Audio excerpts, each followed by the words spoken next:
భూముల రీసర్వేపై దర్యాప్తు చేయించి రెవెన్యూ చట్టాల మార్పుపై విచారణ చేపడతామని రాష్ట్ర రెవెన్యూ శాఖ మంత్రి అనగాని సత్యప్రసాద్ అన్నారు. భూముల రీసర్వే పేరుతో జగన్మోహన్ రెడ్డి ప్రభుత్వం పేదలకు అన్యాయం చేసిందని గత 2 రోజులుగా రాష్ట్రంలో ఫిర్యాదులు అందుతున్నాయని రాష్ట్ర రెవెన్యూ శాఖ మంత్రి అనగాని సత్యప్రసాద్ అన్నారు. స్థానిక పార్టీ కార్యాలయంలో మంగళవారం ఏర్పాటు చేసిన విలేకరుల సమావేశంలో ఆయన మాట్లాడుతూ జగన్మోహన్ రెడ్డి పాలన కాలంలో రెవెన్యూ చట్టాలలో అనేక మార్పులు చేశారని చెప్పారు. పేద బడుగు బలహీన వర్గాలకు అన్యాయం చేసి తన అనుచరులకు బలం చేకూర్చే విధంగా చట్టాలు రూపొందించారనే ఆరోపణలు తమ దృష్టికి వచ్చాయని అన్నారు. రెవెన్యూ చట్టాల్లో చేసిన మార్పులు అమలు చేసిన విధానాలపై సమగ్ర విచారణ జరిపిస్తామని అన్నారు. రాష్ట్రంలో రెవెన్యూ చట్టాల్లో ఎన్నో సంస్కరణలు జరిగాయని గుర్తు చేశారు. అవన్నీ పేదలకు మేలు చేసే చట్టాలుగా అప్పట్లో రూపొందించారని గుర్తు చేశారు. ఋషికొండ నిర్మాణాల గురించి మాట్లాడుతూ సైకో జగన్ కు విలాసవంతమైన భవనాలు కట్టడం అలవాటుగా మారిందని అన్నారు. అనాలోచిత నిర్ణయాలతో ప్రజాధనాన్ని దుర్వినియోగం చేశారని ఆరోపించారు.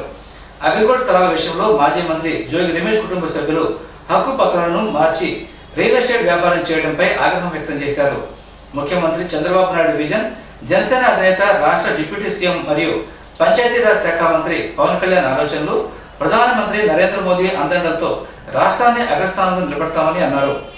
జగన్ విధ్వంసం కోరుకుంటే బాబు అభివృద్ధిని కోరుకుంటున్నారని, రానున్న 5 సంవత్సరాల కాలంలో రాష్ట్రంలో పెండింగ్ లో ఉన్న పనులన్నీ సకాలంలో పూర్తి చేస్తామని అన్నారు. అనంతరం తన కుటుంబ సభ్యులైన నియోజకవర్గ ప్రజలకు కలుసుకోవడం పట్ల ఆనందం వ్యక్తం చేశారు. మంచి మెజార్టీతో నియోజకవర్గ ప్రజలు తనకు హ్యాట్రిక్ విజయాన్ని అందించారని కొనియాడారు.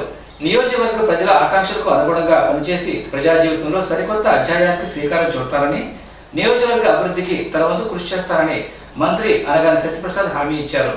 చాలా సంతోషం. ఏదైతే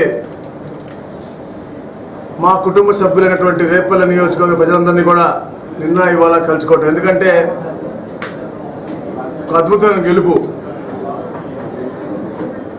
హ్యాట్రిక్గా 3వసారి మన జరిగిన ఎన్నికల్లో 40,000 పైచిలకు మెజార్టీ ఇచ్చి నన్ను అఖండ మెజార్టీతో గెలిపేయటం. దానికంటే ముందు 2019లో రాష్ట్రం అంతా ఓడిపోయినప్పటికీ కూడా 23 సీట్ల తెలుగుదేశం వచ్చినప్పుడు కూడా మంచి మెజార్టీతో ఆ రోజు గెలిపేయటం, నా మీద నమ్మకం పెట్టడం. తప్పకుండా తెలుగుదేశం పార్టీ మళ్ళా హయాంలోకి వస్తుంది, ప్రభుత్వంలోకి వస్తే తప్పకుండా ఈ ప్రాంత అభివృద్ధి మళ్ళా ఏదైతే కుంటపడిందో 2019లో అది మళ్ళా పునర్నిర్మాణం చేయగలం, మళ్ళా ముందుకు తీసుకెళ్ళే లక్ష్యంతో ఎప్పుడు నా వెంటే ఉంటూ ఎప్పుడు కూడా ఈ ప్రాంత అభివృద్ధి కోసం, ఈ ప్రాంతంలో ఉన్నటువంటి ప్రజల శ్రేయస్సు కోసం ఉన్నటువంటి మా తెలుగుదేశం కార్యకర్తలకు కూడా ప్రత్యేకంగా నా యొక్క కృతజ్ఞతలు అభినందనలు తెలియజేసుకుంటా ఉన్నాను. అలాగే మనం ముఖ్యంగా గౌరవ ముఖ్యమంత్రి గారు శ్రీ నారా చంద్రబాబు నాయుడు గారు ఎంతో నమ్మకంతో ఇంత పెద్ద బాధ్యత, ఎప్పుడు ఊహించినటువంటి బాధ్యత, రెవెన్యూ స్టాంప్స్ అండ్ రిజిస్ట్రేషన్ అనేది ఈ రాష్ట్రం క్యాబినెట్లో 2వ 3వ స్థానంలో ఉన్నటువంటి పరిస్థితి అందరికీ తెలుసు. ఈ రాష్ట్రంలో ఎన్నో రెవెన్యూ పాలసీస్ మారటం, మెడ్రాస్ రిజీమ్ ఉన్నప్పుడు, ఇక్కడ తెలంగాణ ప్రాంతంలో నిజాం పరిపాలన ఉన్నప్పుడు, ఇంటిగ్రేషన్ ఆఫ్ స్టేట్ అయినప్పుడు పాలసీలు మార్పు, దాని తర్వాత 73 ROR యాక్టు, దాని తర్వాత ముఖ్యంగా 2014 బైఫరికేషన్ యాక్టు, ఇవన్నీ కూడా సక్రమంగా అమలు చేయాలనే లక్ష్యంతోనే ప్రభుత్వాలు పనిచేశాయి. కానీ మొన్న 5 సంవత్సరాల్లో 2019-24లో ఏ జగన్మోహన్ రెడ్డి పరిపాలన ఉందో పేద బడుగు బలహీన వర్గాల అందరికీ అన్యాయం జరిగే విధంగా పాలసీలు తెచ్చి కేవలం వాళ్ళ అనువాయులందరినీ కూడా బలపరిచే విధంగా చేశారని చాలా ఆరోపణలు ఉన్నాయి. వాటిపైన తప్పకుండా అధ్యయనం చేసి పాలసీలు మార్పుకి కారణం, అమలు తీరు, ఇవన్నీ కూడా ఆఫీసర్స్తో కూడా ఈరోజు మధ్యాహ్నం 3ంటికి కూడా మీటింగ్ పెట్టుకోవడం జరిగింది.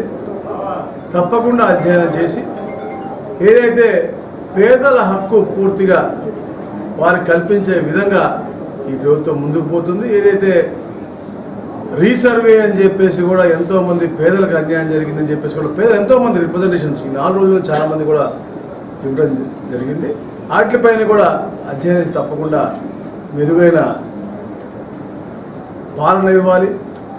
ఏదైతే చంద్రబాబు నాయుడు గారు ఈ పరిపాలించే రాబోయే రోజుల్లో ఒక సువర్ణ అధ్యాయంగా, ఎందుకంటే రాష్ట్రంలో రాజధానితో నిర్మాణంతో పాటు పలు అభివృద్ధి పనులన్నీ ఏది కుంటపడినాయి అవన్నీ కూడా సత్వరంగా పూర్తి చేసి ఒక మంచి హిస్టరీలో అంటే చరిత్రలోనే నిలిచిపోయే ముఖ్యమంత్రిగా చంద్రబాబు నాయుడు గారు కాబోతా ఉన్నారు. కాబట్టి వారి క్యాబినెట్లో నాకు స్థానం కలపడం, అది కూడా మన రేపు